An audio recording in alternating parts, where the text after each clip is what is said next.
Les saludo en esta mañana con las palabras del apóstol Pablo a Timoteo, 2 Timoteo 2:7. Considera lo que te digo y el Señor te dé entendimiento. El mensaje de esta mañana está dedicado a todos aquellos que se sientan pecadores.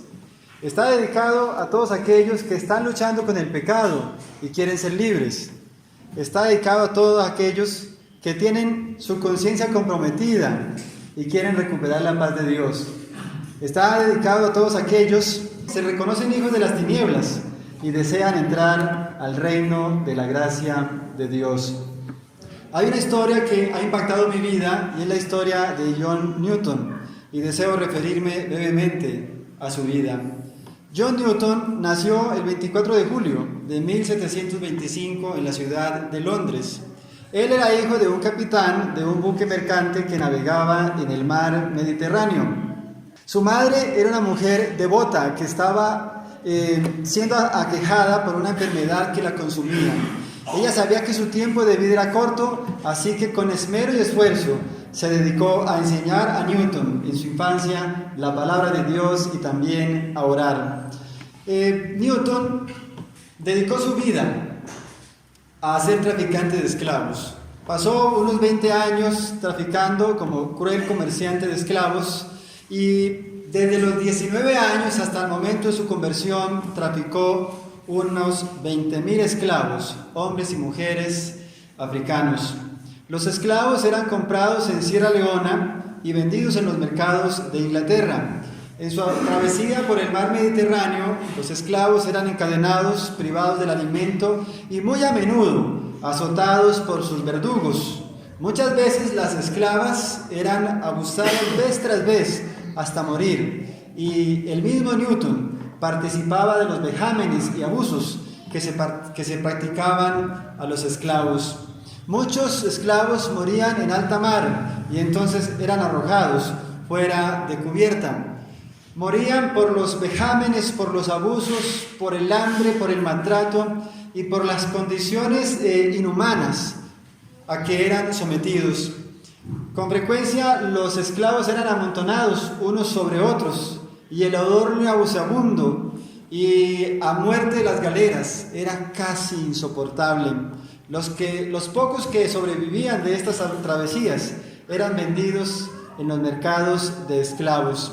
En el año 1748, mientras Newton navegaba por el Mediterráneo en una de sus travesías, se levantó una feroz tormenta que amenazaba con hundir el barco.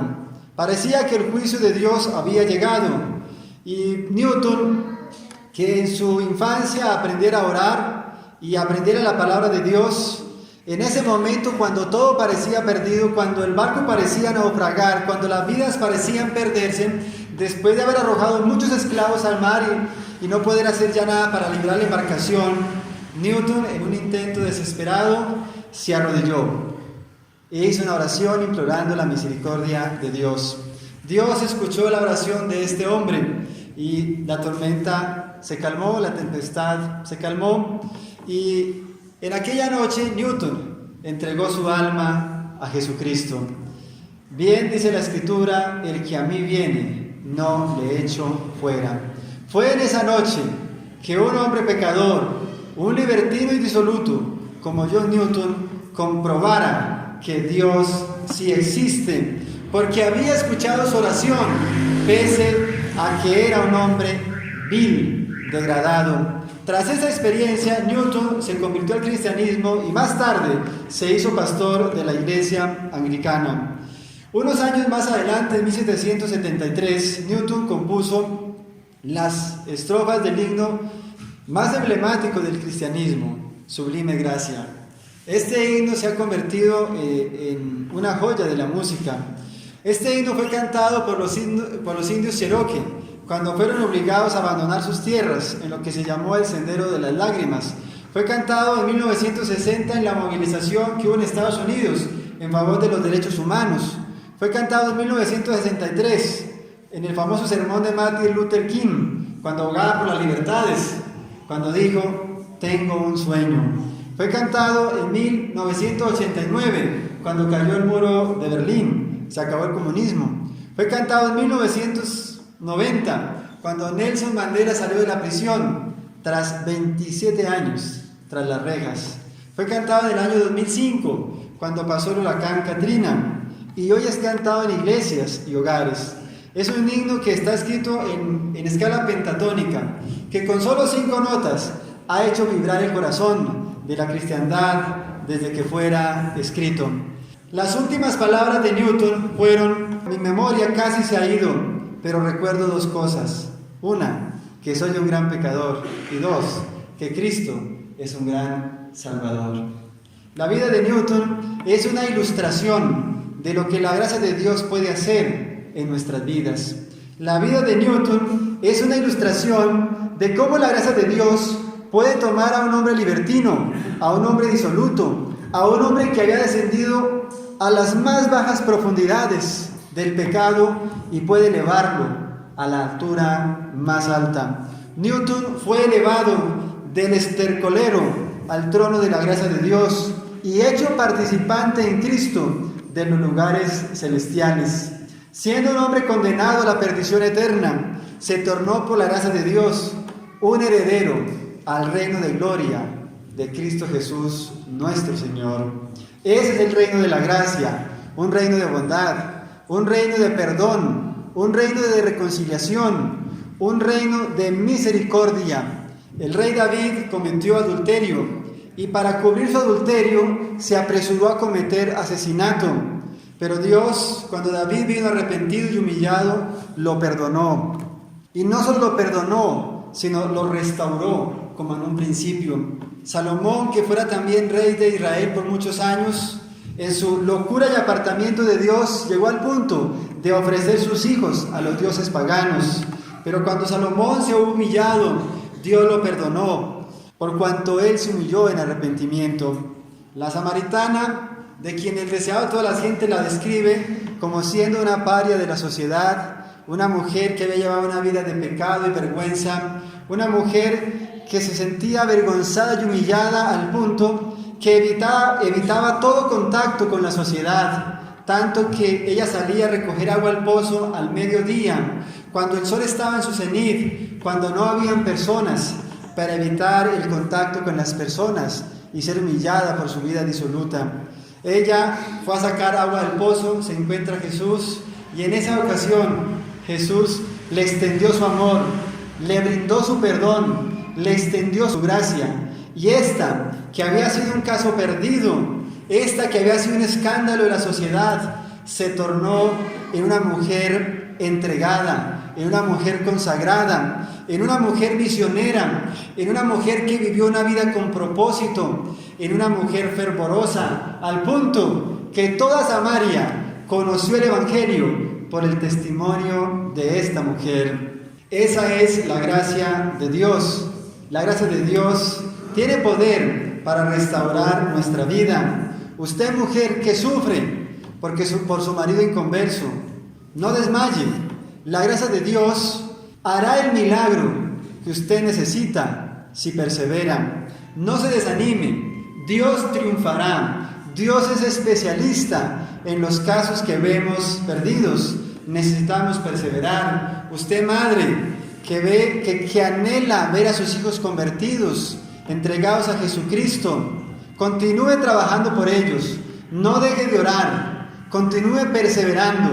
Si usted persevera, donde hoy solo hay secadal, Dios puede hacer un fructífero manantial. Dios puede traer sus hijos a los pies de Jesucristo, sacarlos del reino de las tinieblas y establecerlos en el reino de la gracia, para que en el reino de la gracia sean transformados y por la misma gracia de Dios puedan ser participantes del reino de la gloria. La gracia de Jesús puede tomar una vida accidentada por el pecado, una vida que ha sido arruinada y degradada, y restaurarla hasta hacerla sublime como los cielos. La gracia de Dios no es de ahora. La gracia de Dios se instituyó en el mismo instante que se presentó el pecado en el mundo. El reino de la gracia fue instituido inmediatamente después de la caída del hombre, cuando se ideó un plan para la redención de la raza culpable. Sin embargo, es bueno decir que el reino de la gracia no se estableció en realidad, sino hasta la muerte de nuestro Señor Jesucristo.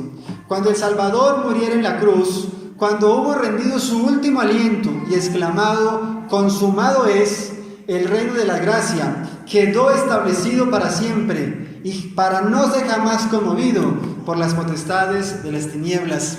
Cuando Cristo fue herido, cuando Cristo fue molido por nuestros pecados, cuando el castigo de nuestra paz fue sobre Él y por su llaga fuimos curados, se estableció entonces firmemente el reino de la gracia para no ser conmovido.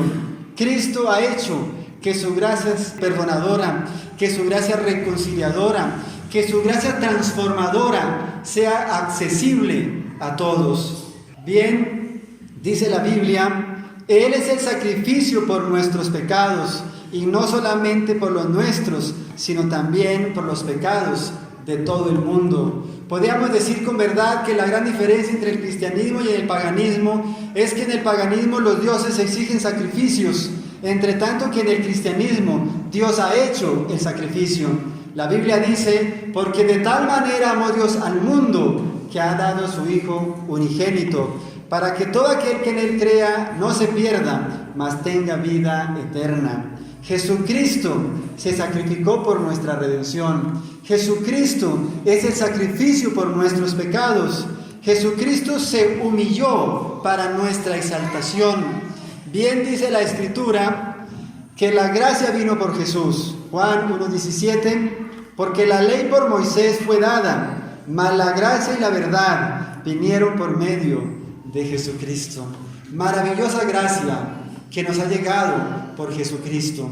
La gracia es algo sublime, tan sublime que John Newton en su himno lo tituló Sublime Gracia, tratando de describir en estas notas, en estas letras, lo sublime que es la gracia de Dios. El poeta en su idilio se queda corto para tratar de definir lo que es la gracia de Dios. La gracia de Dios es como el viento suave que nos abriga en la ansiedad. La gracia de Dios es el sol que nos abriga en el frío del desaliento. La gracia de Dios es la canción que nos alegra en la tristeza. La gracia de Dios es el agua que apaga los incendios del alma. La gracia de Dios es el brazo fuerte que nos sostiene cuando la tempestad arrecia. Maravillosa gracia es el bálsamo que sana las heridas del pecado. Juan capítulo 8 describe la experiencia de una mujer adúltera, por cierto. Esta mujer, allá en el pecado, fue traída de rastra a los pies de Jesús. Y en esa ocasión, cuando la traen y la botan a tierra, ella postrada en tierra está herida, está sin moral, está sin autoestima, está sin esperanzas, está frustrada. Además de todo esto, está con miedo. No ve salida a su situación. Solo pensaba que ese momento era ya su último momento. Ella creía que su vida de pecado era ya un caso perdido. Pero Jesús hizo por esta mujer lo que nadie puede hacer. Le devolvió las esperanzas.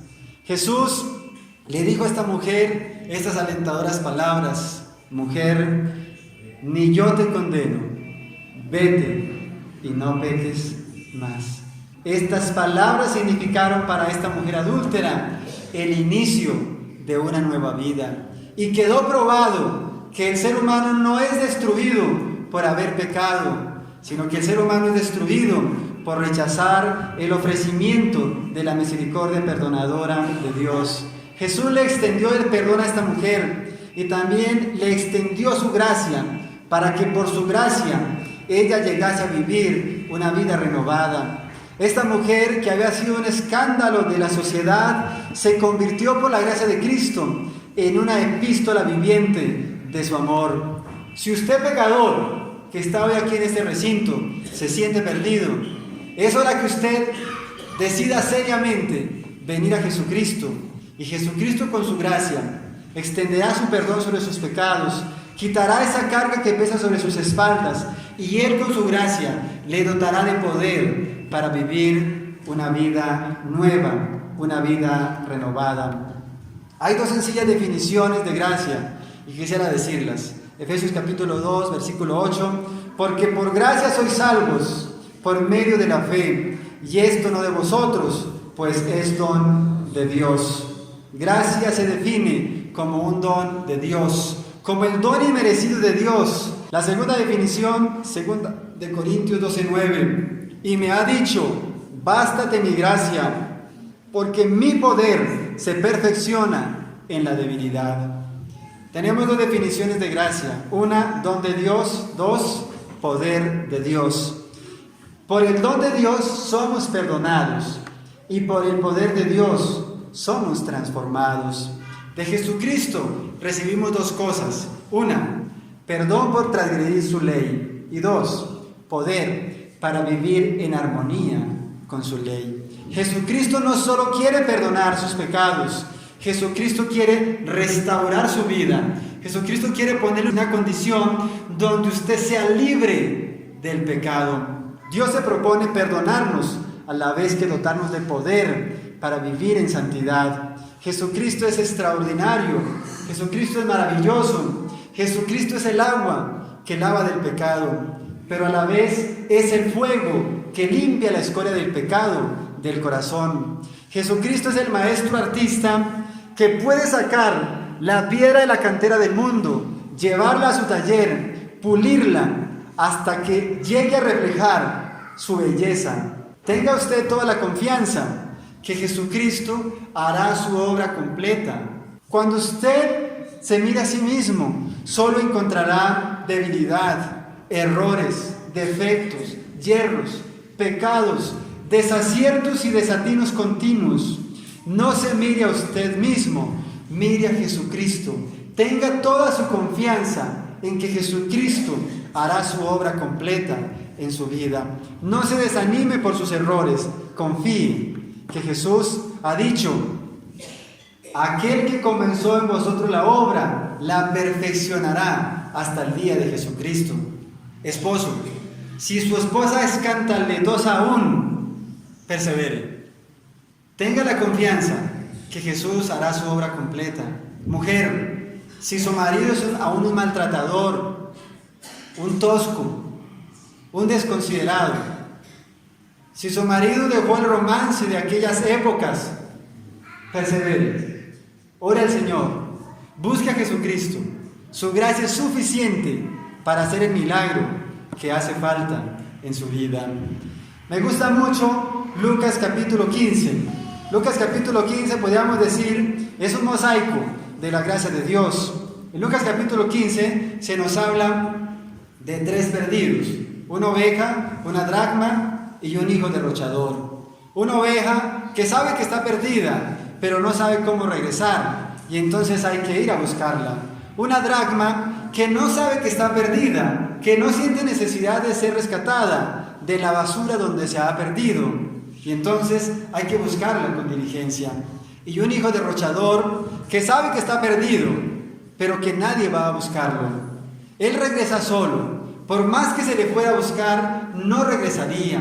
Las circunstancias habían de llevarlo a tal situación que estas circunstancias lo hiciesen volver a contemplar el amor de su padre y entonces a emprender su camino de regreso. Quisiera detenerme un momento en el hijo pródigo. El hijo pródigo es una ilustración de la condición del ser humano. Es una condición de es una ilustración de nuestra historia, pero también es una bonita ilustración de lo que Dios puede hacer por nosotros y en nosotros. El hijo pródigo cometió error tras error. Se cansó de su vida de casa. Se cansó porque pensaba que en su casa se le restringía sus libertades y pensó que allá afuera era mejor. Así que reclamó su herencia. Otro desatino: no se reclama herencia, se recibe herencia. Después se aventuró a ir un paso más allá. Bien dijera el salmista que un abismo llama a otro abismo. Y entonces ahora, con la herencia en su mano, se aventuró a despilfarrar su herencia. Y dice la Escritura que el hijo pródigo vivió perdidamente, en comilonas, en borracheras, con rameras, contaminó su conciencia viviendo de manera desatinada e imprudente, hasta que finalmente su locura lo humilló, porque se gastó todo, malgastó toda su herencia, y llegó al punto en que su orgullo fue humillado hasta lo más bajo, porque él, siendo judío, llegó a apacentar cerdos, siendo este el trabajo más humillante para cualquier judío. Apacentar cerdos era lo último que haría un judío, como limpiar alcantarillas sería lo último que haríamos en la vida. Y ahora entonces él, humillado en esa condición, entonces volvió a la cordura, volvió en sí, y constreñido por el amor de su padre, decide volver a su casa, porque no ve otra salida. Cuando el hijo decide volver a su casa, entonces su padre, que siempre le esperaba, que siempre estaba anhelante y que sabía que en algún momento iba a volver, siempre estaba ya mirando a lontananza en lo lejos por si su hijo ya regresaba. Y cuando su hijo regresó, su padre, que lo reconoció a lejos, salió al encuentro a recibirlo. Su hijo venía hecho harapos. Cuando se encuentra con su hijo, le abraza, se besan, lloran, y ahora el padre se quita su rico y costoso manto y cubre la forma exangüe de su hijo. El padre extendió para su hijo el manto del perdón, el manto de la reconciliación. Ahora lo cubre con su manto, pero su hijo sigue siendo un andrajoso maloliente. Luego lo lleva a su casa, y la razón por la que lo su manto es porque no quiere que al llegar a casa su familia, sus siervos, hagan escarnio de su hijo. Luego, al llegar a casa, pide que a su hijo se le vista de vestimentas reales, y ahora extiende para su hijo el manto de la justicia, el manto de la santidad. Le quita los andrajos y le viste la ropa de gala. Le devuelve todos los privilegios que su hijo tuviera, porque le hace calzar, vestir traje de gala, devolver el anillo e insignia de la familia real. Qué interesante lo que hace Dios. Dios puede, como en el caso del hijo derrochador, extendernos el manto del perdón, pero también puede extendernos el manto de su justicia, transformar nuestra vida de modo que vivamos en justicia y santidad. Cuando Dios nos perdona, nos extiende su manto del perdón. Al ser perdonados, ¿qué seríamos? ¿Un lingote de oro o el vómito cubierto de nieve? ¿Qué seríamos? Interesante, ¿no? El hijo fue cubierto con el rico y costoso manto de su padre, pero seguía siendo un andrajoso maloliente. Luego el padre hace entonces que se le quite los andrajos al hijo y se le vista el traje de gala. Jesucristo no quiere perdonar solo sus pecados, quiere transformar su vida, quiere hacerlo oro puro para su reino. Hay que venir a Jesús con confianza. Hebreos capítulo 4, versículo 16. Acerquémonos pues confiadamente al trono de la gracia, para alcanzar misericordia y hallar gracia para el oportuno socorro. Si usted se reconoce pecador, venga a Jesucristo, Él puede perdonarle. Si usted es de los que ya peregrina en el pueblo de Dios mucho tiempo atrás y se reconoce imperfecto, se mira a sí mismo y todavía se ve malo, continúa a los pies de Jesús. Jesucristo puede transformar su vida. El registro del pasado puede borrarse con la sangre de Cristo y la página puede quedar limpia y blanca. Todos llevamos a las espaldas un pasado oscuro. Todos llevamos a las espaldas un pasado no deseado. Contra nosotros hay una carta que testifica. ¿Cuántos quisiéramos que esa carta fuese destruida lo más pronto? Isaías dice, capítulo 1, versículo 18, venid luego, dice Jehová, y estemos a cuenta. Si vuestros pecados fuesen como la grana, como la nieve serán emblanquecidos. Si fuesen rojos como el carmesí, vendrán a ser como blanca lana.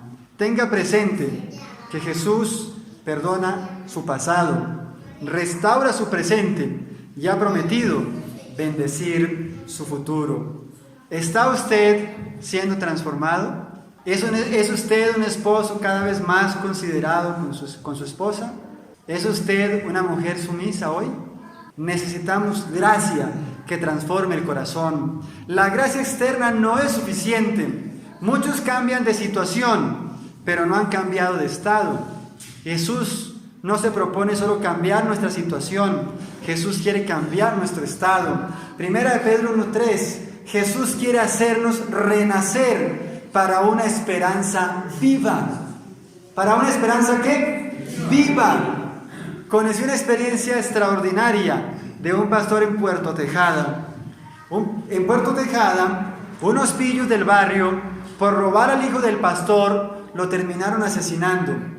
En el proceso del juicio, que se halló que el criminal del hijo del pastor era un hijo de la calle, era un muchacho huérfano, un desheredado del mundo, un muchacho de 14 años que robaba para sobrevivir.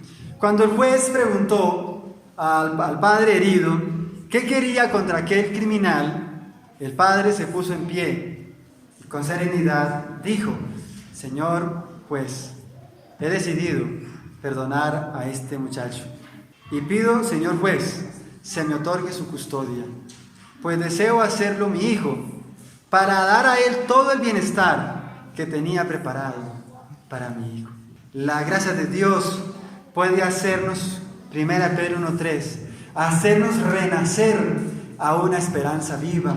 Si usted va en la calle y alguien por imprudencia le choca el carro, ¿ha renacido usted a una esperanza viva? ¿Tiene usted la serenidad de bajarse y preocuparse por la persona antes que por el carro? Cuando usted llega cansado del trabajo, esposo y la comida todavía no está porque la mamá ha estado asistiendo a los hijos en el estudio, limpiando la casa, atendiendo las visitas y qué sé yo, y la comida no está. ¿Ha renacido a usted a una esperanza viva y tiene usted la serenidad de saber entender que la comida no está y saber esperar? ¿Ha renacido usted a una esperanza viva, esposa, y saber que su esposo no puede complacerle todos sus caprichos? ¿Que no hay plata para satisfacer todas sus vanidades? ¿Ha renacido usted, hijo, a una esperanza viva para cuando está en ausencia de sus padres manifestar una conducta cristiana? ¿Vivir delante de Jesucristo, a la faz de Jesucristo? ¿Ha renacido usted, joven, a una esperanza viva que cuando navega en la internet y es tentado con los sitios sugestivos, usted dice: en la ley de Jehová está mi delicia y en ella medito de día y de noche? La gracia de Jesucristo puede hacernos renacer a una esperanza viva. Si usted ha renacido a una esperanza viva, tengo para usted Marcos 13:44. No estás lejos del reino de Dios. Si su vida es nueva hoy, está cerca del reino de Dios. Si ya ha dejado la impenitencia, está cerca del reino de Dios. Si cada día camina más con Cristo, está a un paso del reino de Dios. Si usted, hombre inconverso, ha dejado de beberse el dinero que es para satisfacer las necesidades de su hogar y se ha tornado un hombre sobrio, cumplidor del deber, usted está cerca del reino de Dios. Si hemos renacido a una esperanza viva, estamos cerca del reino de Dios. Romanos 3:23 habla de nuestra gran situación. Por cuanto todos pecaron, están privados de la gloria de Dios. Lo más triste del pecado no es morir. Lo más triste del pecado es que nos dejó sin gloria. Lo más triste del pecado es que nos despojó de la gloria de Dios. Es que nos despojó de su carácter, de ese carácter noble, de ese carácter benigno, de ese carácter manso, de ese carácter humilde, de ese carácter puro, de ese carácter que odia el pecado y que ama la justicia. Eso es lo más triste del pecado, que nos despojó de la gloria de Dios. El pecado quitó de nosotros lo más hermoso, la gloria de Dios. Pero hay buenas noticias. El reino de gracia tiene como fin restaurar la gloria o imagen de Dios en nosotros. Hay quienes están siendo transformados por la gloria de Dios. Una niña fue a una clase de niños un sábado y sus padres de regreso a casa le preguntaron: hijita, ¿y cómo le fue en la clase? Y la niña dijo: parece que la que nos dio la clase era la abuela de Jesucristo. ¿Y por qué, mi hijita? Porque todo el tiempo se pasó hablando cosas bonitas de Jesucristo. Y eso es lo que hacen los abuelos, presumir de sus nietos. Qué interesante. Hay quienes están siendo transformados por la gracia de Dios y sus palabras, sus obras, su vida, su trabajo activo en favor de los demás lo demuestra. Su vida de pureza y santidad da testimonio de eso. Se ve en su vida los frutos de la obra de la gracia de Dios. A un oficial del ejército de Egipto se le preguntó cómo había llegado a ser cristiano, cómo se había convertido, y su respuesta fue la siguiente. Él dijo que había un soldado en su compañía que se había convertido al cristianismo en la isla de Malta, y por cuanto este soldado se había convertido al cristianismo, todos se burlaban de él. Una noche, aquel soldado cristiano volvió de su puesto de centinela, cansado y mojado de hacer vigilia. Antes de irse a dormir a la cama, se arrodilló para orar. Y mientras él oraba, este oficial tomó sus botas y se las arrojó a su cabeza. Y aquel soldado cristiano siguió orando hasta terminar. A la mañana siguiente, cuando este oficial se despertó, encontró sus botas junto a su cama lustradas. Y fue esa respuesta a esa mala conducta lo que marcó el inicio de su conversión.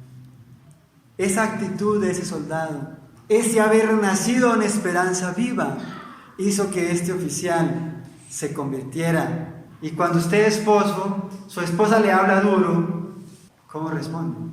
Y cuando usted padre, cuando su hijo se equivoca, porque apenas es normal, ¿cómo lo trata?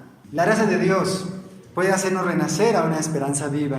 Es verdad que hay incapacidad en nosotros. Pablo decía, miserable hombre de mí, ¿quién me librará de este cuerpo de muerte? La incapacidad del ser humano es total. Usted solo renacerá a una esperanza viva si es transformado por la gracia de Dios.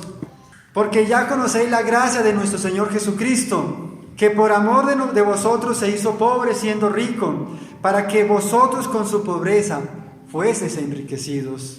Antes de ostentar la corona en el reino de la gloria, Jesús había de llevar la cruz y vencer al reino de las tinieblas. La humillación de Cristo se convirtió en la base de nuestra salvación. Dios quiere llevarnos a una experiencia de victoria en victoria. Jesús vivió una vida de victoria constante. Jesús murió para salvarnos de la condenación del pecado y vive para librarnos del poder del pecado. Necesitamos tener una experiencia con Jesucristo. Podríamos alargar más el discurso, pero quiero decir que necesitamos una vida de compañerismo con Jesucristo. Solo se recibe gracia para cada día. El maná caía solo para cada día. 40 años recibió maná en Israel en el desierto, pero el maná caía cada día. Solo recibimos gracia para cada día. ¿Quiere usted renacer a una esperanza viva? Entonces venga a Jesucristo cada día. Venga buscándolo en oración, en comunión. Viva su día a día en oración y comunión con Dios. Y entonces Jesús le hará renacer a una esperanza viva. Que en su vivir, que en su actuar, que en su rostro, que en su conversar, en su plática, se vea la experiencia de la gracia de Dios, la transformación de la gracia de Dios. Hoy es el día para consagrarnos a Jesucristo. Si su hogar está destruido, si las continuas peleas lo están terminando de destruir, es tiempo que lo entregue a Jesucristo. No vacile más. Si su negocio está a punto de quebrarse, si va de mal en peor, póngalo en las manos de Jesucristo. Él tiene el poder para salvarlo. Si su cónyuge aún es infiel, venga a Dios en oración. No se ponga a pelear con él. Pelee la batalla de la fe con Dios y su gracia podrá hacer el milagro. Si su vida está vacía, si se siente miserable, si ya nada le satisface, ríndase a Jesucristo y su gracia hará el milagro que falta en su vida. Cuando tenía 14 años, llegué al punto de mi conversión y antes de convertirme me sentí miserable. Nada me satisfacía. Me invitaban al billar, iba al billar y salía del billar miserable, vacío. Salía de beber vacío.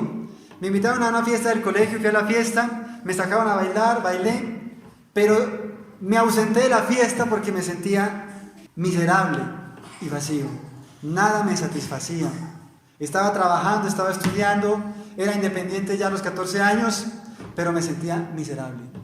Me sentía perdido, me sentía vacío. Había una angustia en mi alma que nada la satisfacía, hasta que rendí mi vida a Jesucristo. Y Jesucristo hizo la diferencia en mi vida, el cual nos ha librado de la potestad de las tinieblas y trasladado al reino de su amado Hijo. Doy gracias porque Jesucristo me encontró, porque me libró de las tinieblas y en su gracia me trasladó al reino de su amado Hijo. ¿Ha sido ya usted trasladado al reino de Jesucristo? Si lo ha sido, manténgase. Si no lo ha sido, venga a Jesucristo, acéptele como Salvador, confiese sus pecados, rinda su vida y Jesucristo le salvará de las potestades de las tinieblas y lo trasladará a su reino de gracia. El Señor bendiga a todos en esta mañana y bendiga esta audiencia para que podamos todos ser renacidos en Jesucristo a una esperanza viva. Amén.